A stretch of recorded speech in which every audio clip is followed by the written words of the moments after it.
Well, good morning. I hope you're doing well.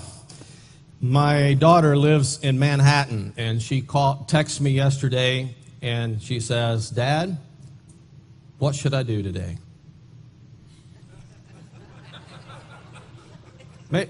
I don't know where it stacks up, top 2 or 3 largest cities in the world, most exciting place in the world, most interesting place in the world, the craziest place in the world.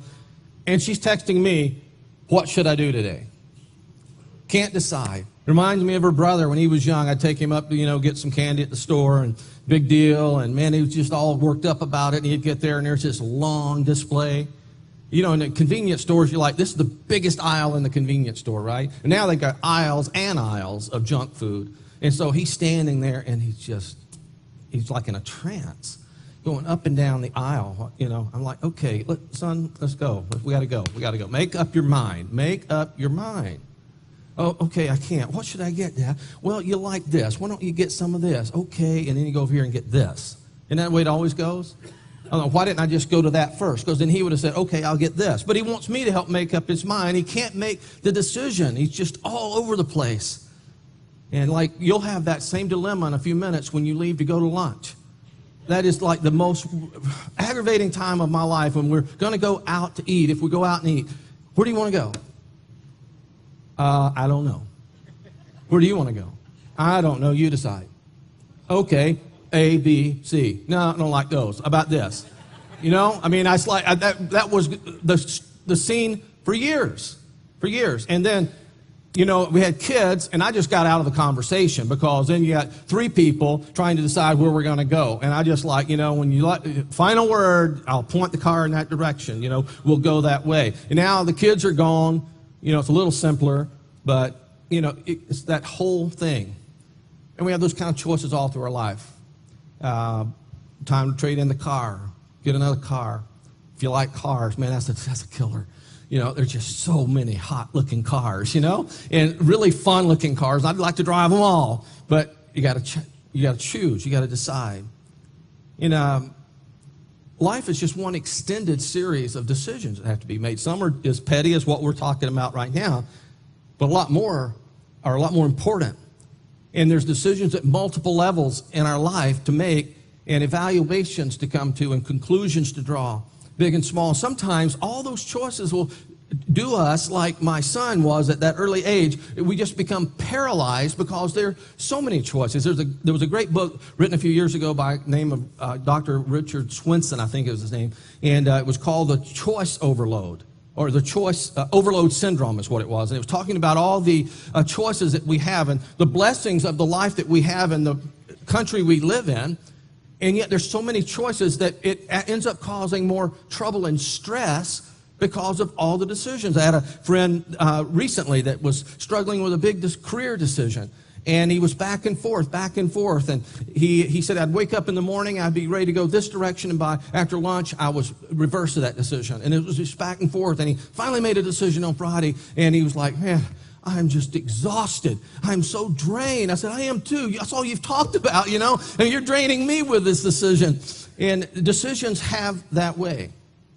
Now, my first job, I remember the boss coming over one day and in a lighter moment, slower time, telling me a story. I thought it was like a new story, and ever since then, I've heard it many times. You've heard it too. But the guy, wants to be good in business, and he goes to his boss and says, hey, I don't know how to be successful in business. What would you tell me? And he'd say, wise choices.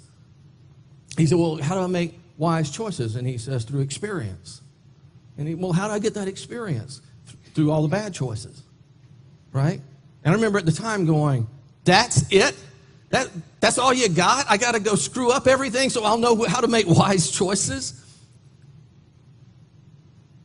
And the actual area of life is a lot like that. It's not to say that we can't learn from other people's mistakes, but we sure better learn from our own mistake because of this very reason, that the quality of our life, the quality of mine and your life, will be determined by whether the decisions we make are wise or foolish. The quality of our life will be determined by whether the decisions we make are wise or foolish. Wisdom is taking knowledge that we have access to all kinds of. It's taking that knowledge and learning how to apply it accurately and effectively to our lives in whatever area we need it in. That's called wisdom, seeing life from God's perspective. Now, there's a certain quality of wisdom that we refer to as the wisdom of mankind or whatever. And one writer refers to that as the hot stove experience wisdom, that you put your hand on a stove and realize it's hot and you pull your hand off and you gain wisdom. Be careful about laying your hand on a stove. It might be hot. And that's what we do in life. We learn through these trial and errors. And I heard a guy one time say, it's great that it's good to learn from your own mistakes, but it's a lot better to learn from other people's mistakes. And that is true, but we don't always get that option. And that's the hot stove experience. But in this short letter of the New Testament that the guy named James wrote, he was an apostle and half-brother of Jesus Christ. He wrote, and we talked about that last week as we opened this series, he invites us to engage in a level of wisdom that's far beyond the hot stove experience. A level of wisdom that's far greater than the wisdom of mankind. The wisdom that says, hey, I didn't look where I was going, I ran into a wall. There's a wisdom even beyond that. And he invites us into that. And God gives us these signposts all along the way, these life principles from his word. And it's like he puts these signposts all along the way, and with his principles pointing us in the right direction that we should go. It's like a street sign flashing, walk this way. Walk this way. Whatever you believe, believing is important, but what's more important is what you act on and how you apply what you know to your life. And one day a very astute scholar in the first century was very smart, but he came to a place he realized there was a wisdom far superior than what he had gained and a strength far superior than what he knew. And this is what he wrote. He said, for the foolishness of God is wiser than man's wisdom, and the weakness of God is stronger than man's strength. As wise as we can be in our human wisdom, it's like God's wisdom is so superior to that. His foolishness is smarter than our wisdom. And we started this series, and we talked last week about the troubles and how God uses these troubles in our life to train us on how to handle the pressures of life. That's the only way we can learn, is the hands-on training. And in this context, James is saying those problems that you face that come by and they blindside you, the problems that we all face in life, the troubles, you need wisdom and know how to navigate that, because the quality of your life is going to be determined by whether your wisdoms are wise or foolish. How many of you ever stood at a crossroads and in your life, and due to circumstances, you're at a crossroads or choices that you made, and you've wondered, what am I going to do now? Which way am I supposed to turn now? How do I make this decision? Or you struggle with the guilt of the consequence of the decisions you've made previously, and you're reaping the consequences for it. So now you're paralyzed going, what if I make the wrong decision again? I don't want to go down that road again. And you start racking your brain thinking, if only I'd have jagged here instead of there. If only I'd have said this instead of that. If only I hadn't said anything. If only. If I'd have done this, or I had acted differently. If only. And perhaps trouble has left you in the confusion of self-doubt, where you start questioning your own actions, your own motives, and your own capabilities. I've been through that, where I got stung and burned through decisions and then just be paralyzed to make another one, going, man, I blew it one time. What's to prevent me doing it again? And so you start doubting your own motives and your own abilities, and you start asking questions, where did I go wrong? And why did this happen? And then, as often happens in the midst of problems and trials, the fingers of fear begin to just get its grip on our soul, and we become even more paralyzed, and we realize that things are really out of our control. They always have been, and that the things we hold dear could be lost at any given time. If we haven't learned anything in the last 3 years of this recession, we should all learn that and know that the things that we count on sometimes can't be counted on. Problems and troubles will come in our life, all of us, but James is encouraging us that we have a gracious God and there's a way out. And let's read it together. It's in chapter 1, verse 5 of James. He said, if any of you lacks wisdom, he should ask God, who gives generously to all without finding fault, and it will be given him. That was a powerful statement. He said, but when he asks, he must believe and not doubt, because he who doubts is like a wave of the sea blown and tossed by the wind. That person, that man, should not think he'll receive anything from the Lord, for a double-minded man is unstable in all that he does.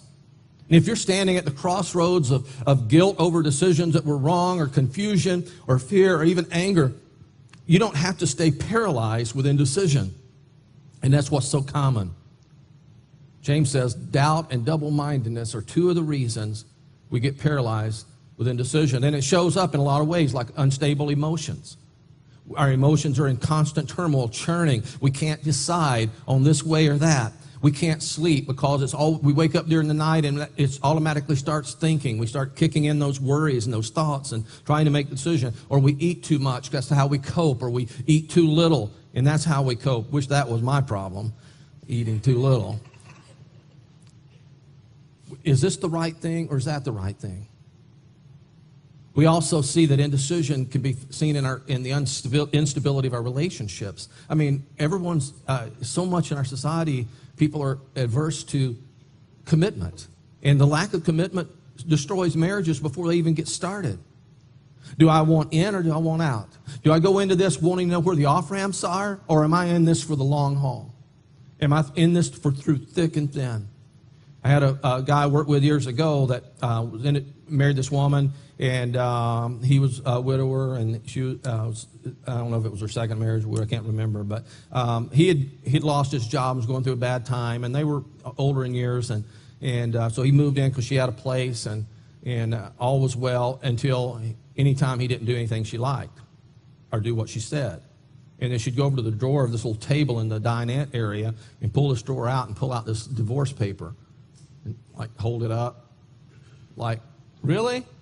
I mean, you've pulled that thing out so many times it's worn out in and of itself, just doing this little scene, and you're trying to see what's on it? You know what's on it. And this guy would just go, he would just freeze up and like, oh my, I'm going to be thrown out on the street and be homeless. And he'd come to work every day just beat down, not knowing what to do. And that lack of commitment destroys relationships, and that instability on the job or in our career. We keep shooting ourselves in the foot. We can't get clear vision of what we should be doing. You hate your job, but there's other things you love to do, and you're trying to know what you're supposed to do. Will it provide a living? And then parents, we get caught in the parental instability where we tell our kids, don't do as I do as I say do. Who came up with that line? Who thought that was great parenting advice? Because kids, as you already know, they go deaf early in life, and they don't get their hearing back till they're adults. They're not so interested in what you say. They're watching your every move. If you're drinking like a fish, don't tell them not to drink. If you're smoking like a chimney, don't tell them to stay away from tobacco. If you're cheating on your spouse, don't tell them to be honest, right? I mean, they look at our lives. And then all of that instability creeps into our spiritual life.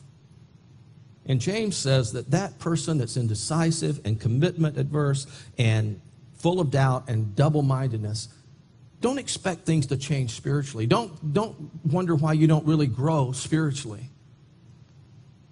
There's a direct connection between receiving gifts from God and being double-minded, because the quality of our life is determined by the choices we make, if they're foolish or if they're wise. And James here says, if you lack that kind of wisdom, if you lack it, there's good news, because God's ongoing character is that of giving. It's an active participle in the language he uses. It's God's constant nature to be giving. Not only does he give when we ask for wisdom, but he extends that invitation to all, anybody that would ask. And it's like an infomercial. He goes, and that's not all. He gives freely and without reserve. If you call today, 1-800, and that's not all. He'll give freely even if it's not with reserve, and he won't find fault in your past decisions that might not have been so good. And boy, have we got a truckload of those in our lives, right? And God says, if you lack wisdom, I'm just waiting to give. I'm not looking to push you away. I'm looking to draw you in. so I can give you wisdom. So what does it mean to doubt and be double-minded when he says, if you ask, you must believe and not doubt? Now, that's kind of a hard position to be in. And I'm just going to do a little parentheses here and address something. First of all, when he says we're not allowed to doubt, it doesn't mean that we deny reality or our fears or our failures or our struggle to really believe. One time a person came up to Jesus and asked him for something, and he was in great need, and Jesus said, if you believe, you'll get what you asked for. And he said, I do believe, but, help my unbelief. You know what he was saying is, I do believe, but man, right now in the thick of it, in the heat of the battle, it's hard to believe. I'm struggling. I'm weak. Now, there's a slice of Christianity that would look at that guy and go, well, man, forget it. He's not getting anything from Jesus. Some call it the name it and claim it theology, the prosperity gospel, that if you say the right things and you believe the right things positive enough, only good is going to happen to you, and you're going to be wealthy, healthy, and wise all your life. Nothing bad. Hello? That is just right off the stable floor. It's not biblical. Let me tell you why that's a struggle. The main problem with that kind of teaching is that it misplaces our faith.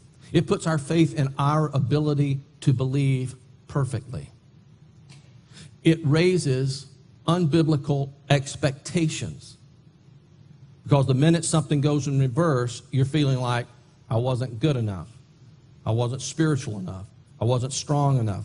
And it presses people to place their faith in the force of their own believing. My son, as many of you know, was born with club feet. And so the first several months of his life, we tried different things like cast and braces and things to straighten it out. And they thought it might work. But we went into it knowing that ultimately the only cure could possibly be surgery. And that was a new technique at the time they were proposing. Well, there were some friends and people in our church that I went to at that time that were off in this kind of belief that, if you stay positive and if you say the right words, then God will heal your son without the surgery, because that's really the best thing. Well, how many parents here, if it was option of surgery or God doing a miracle, how many of you pick a miracle? There's still a few of you not too smart out there, okay? I would take the miracle hands down, wouldn't you? I don't want anybody cutting on me. And so they started coming to me, Phil, if you'll just have enough faith, God will heal your son. So I would pray. Man, I'd pray day and night. I'd get on the floor and put my face in the carpet and just plead with God to heal him and to affirm to God that I knew that whatever he did in the Old Testament, he does in the New Testament. Whatever he used to do, he still does. He's God. He's in charge. I'd do that. I would fast meals, because fasting and prayer is talked about in the Bible during difficult times. And we'd do without meals, and I would walk the floor with him and praying. And every month, he didn't get any better, no better, and no better. And these friends would keep saying, hey, if you just have enough faith, don't go to the surgery, just believe God. And it was kind of like a game, like a challenge, like we were playing some kind of a sporting event. And the day finally came when I realized, under that pressure of making this decision, that I can't risk my son's future, because there was a critical time that if we didn't act, it was going to delay any ability to be corrected. And I was like, what do I do? If I have surgery, they're going to think I don't have faith. And if I don't have the surgery, my son may never walk. What do I do? And finally it dawned on me, I don't really have to care whether people think I have faith or not. That is not the issue. I'm not going to jeopardize my son's future trying to prove whether or not I have enough faith. God knows if I have enough faith or not. He knows if my faith is strong or my faith is weak. And regardless of either of those opposite positions, he knows what he wants to do in my son's life. We had the surgery. My son was able to walk. Those friends turned their back and they left the church because we weren't spiritual enough and had enough faith. And in Christian love, I said, good riddance.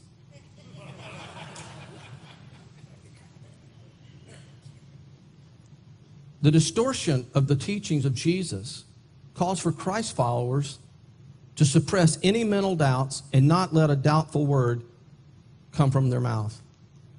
And all it is an unrecognized attempt to manipulate God by the power of our own positive thinking. And I'm all for being positive. I want to look for the good. I want to look for the silver lining. And I'm not advocating being negative, but I am advocating being real. And God is not afraid of your honesty. God is not going to be disabled because of your words of doubt and your struggle. He already knows it. It's not like he's sitting up there biting his nails going, oh, I hope they don't say the wrong word, or they're going to hit that trap door and all is lost.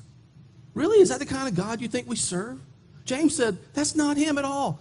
I'm half brothers with his son. He's not that way at all. He's a generous God.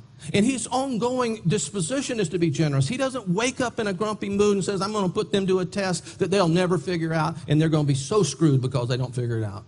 It's not the way God operates.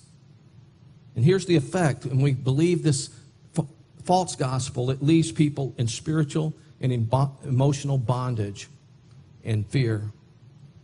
We become afraid of our authentic thoughts, afraid God is looking for one wrong word to cancel his grace, when all the time God is just wanting us to ask, admit and ask that we need it. And James is writing, and just like Jesus did, that this is something much deeper than surface thoughts. What James was trying to do was expose the basic soul condition that the Bible calls unbelief or double-mindedness. Double-mindedness means literally two souls in one body. In the original language that James gives this word from, two souls in one body. It's a person whose heart's loyalties are divided. On Sunday, they're with God. By Tuesday, the pressure's on. They're not so much with God. They're up and down. It's a person who has not decided to push the chips all the way to the middle of the table and I say, I'm all in with God. I'm going to depend on you and rely on you, and I'm going to be committed to you. James says that's a double-minded person, and that's the person that won't receive God's best. That's the person that won't get the wisdom they know they need to make these decisions in problems and in good times. It's the person that vacillates continually between self-reliance and God-reliance. And he uses the analogy. It's that person is like a wave in the ocean. And you've seen that if you've been out on the ocean, the waves pop up and they come down, they roll in and they appear and they disappear and they're in and out. And to even get a better effect, throw a cork out in the ocean and, it'll bob there and it'll be up around the shore. And the next thing you know, you don't see it. And then when you see it again, it's like 100 yards off the shore, way out there.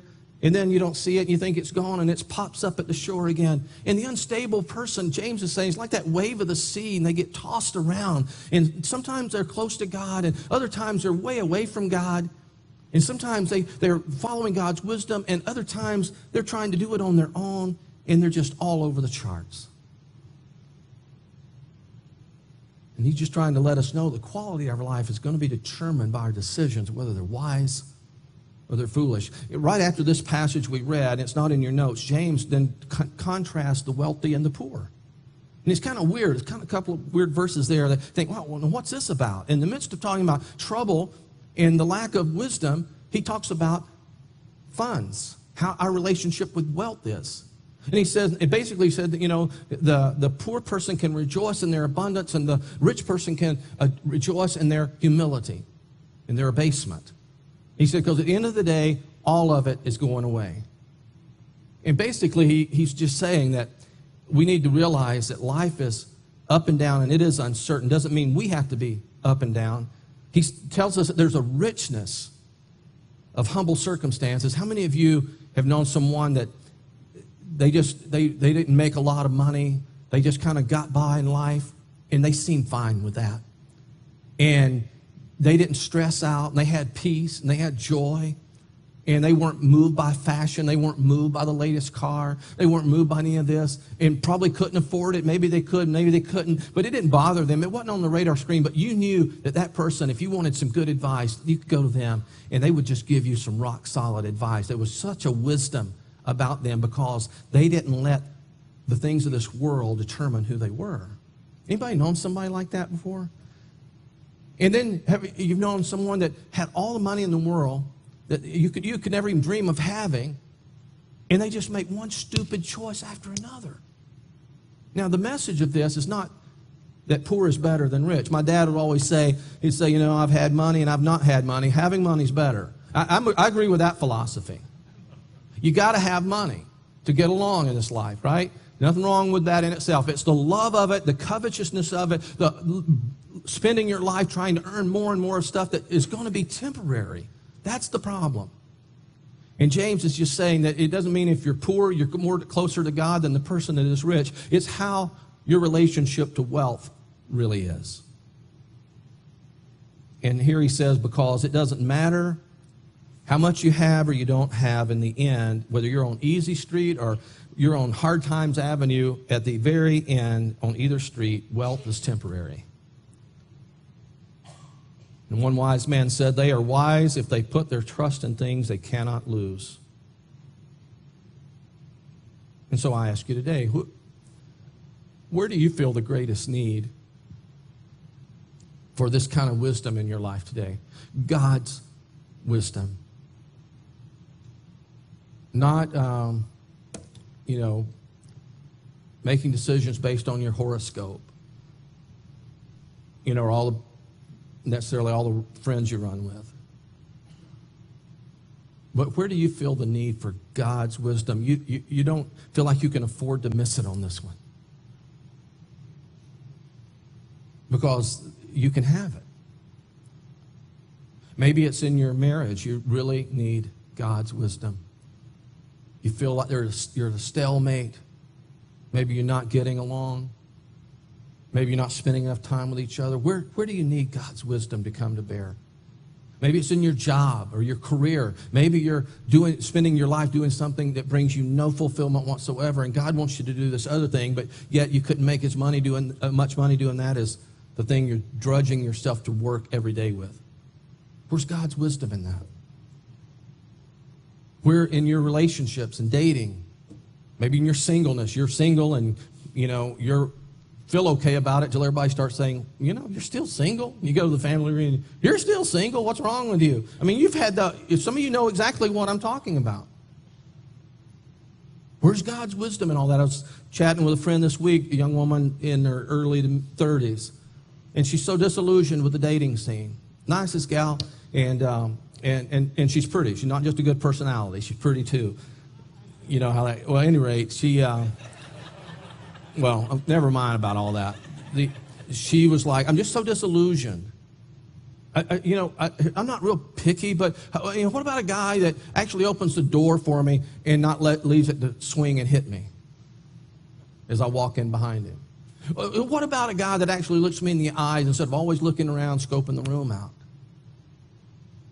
What about a guy that just is a gentleman?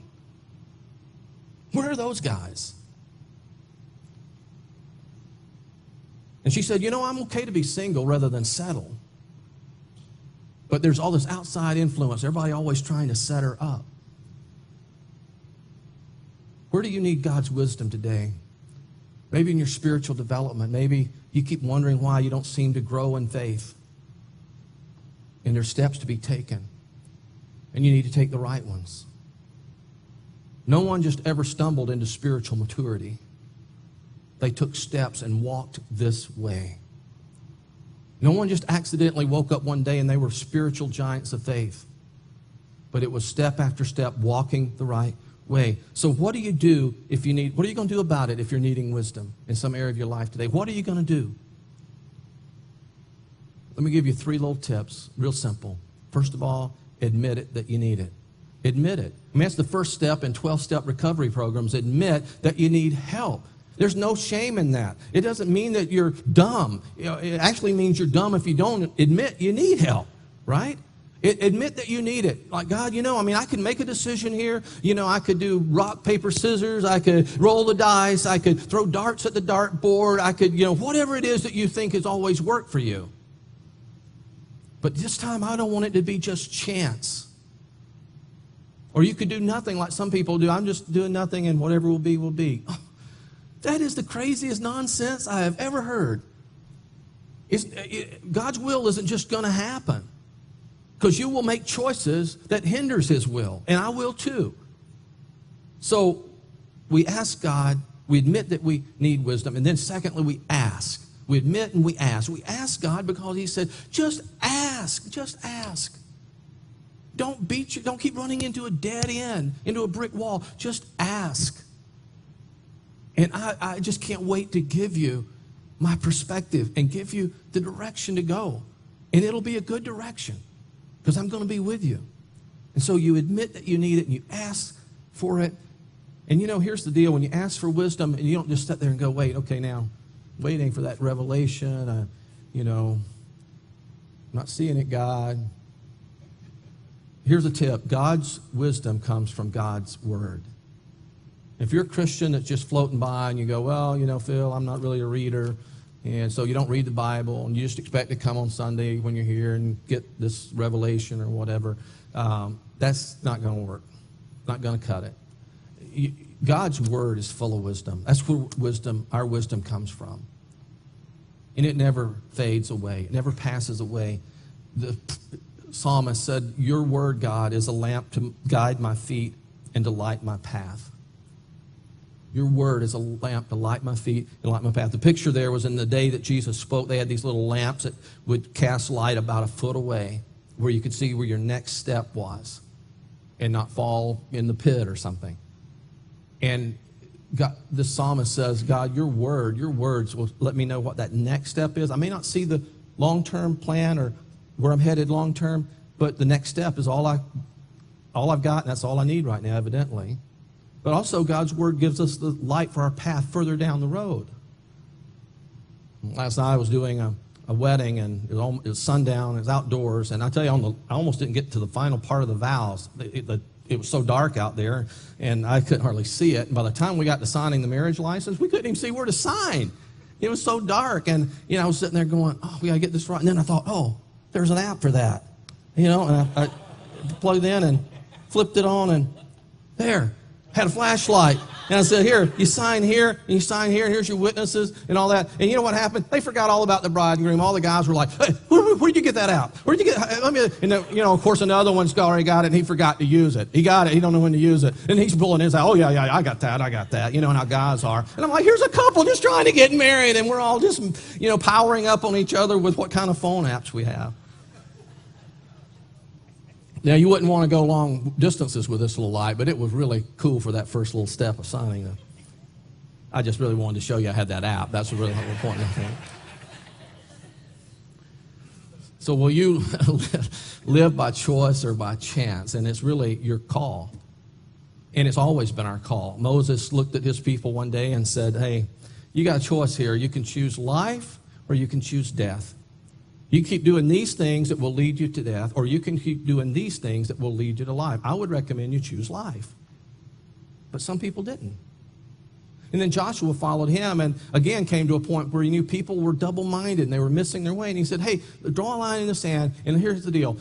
Serve whoever you want to serve. If you want to serve false gods, serve them. If you want to serve temporary gods, serve them. But choose today who you're going to serve. If you want the false stuff, choose that. But if you're going to follow God, choose him. And make up your mind and decide. And Jesus came on the scene, and he didn't say, just any way you want to live is great. He said, no, choose. You can't serve two masters. You can't serve God and the things of this world. You got to choose one. Two don't work. And I just ask you today, what will you choose? Will you choose wisdom? Because the quality of your life is going to be determined by whether your decisions are wise or foolish. It's your call. Now, we're just in the second week of James. It gets more nitty-gritty than this as we go, and I just recommend you to make all of them you can and read this in between weeks. And if one of the weeks really does something to you, you can go to our website and you can get the link to the video of the message by the end of the day, usually on Sunday, and you can send it to friends you think might really benefit from that and sow those seeds. Let them be helped by it. They may join you next time. Or if you miss one, you can go on there and look at that. That's something that's there every week, and I always forget to mention it.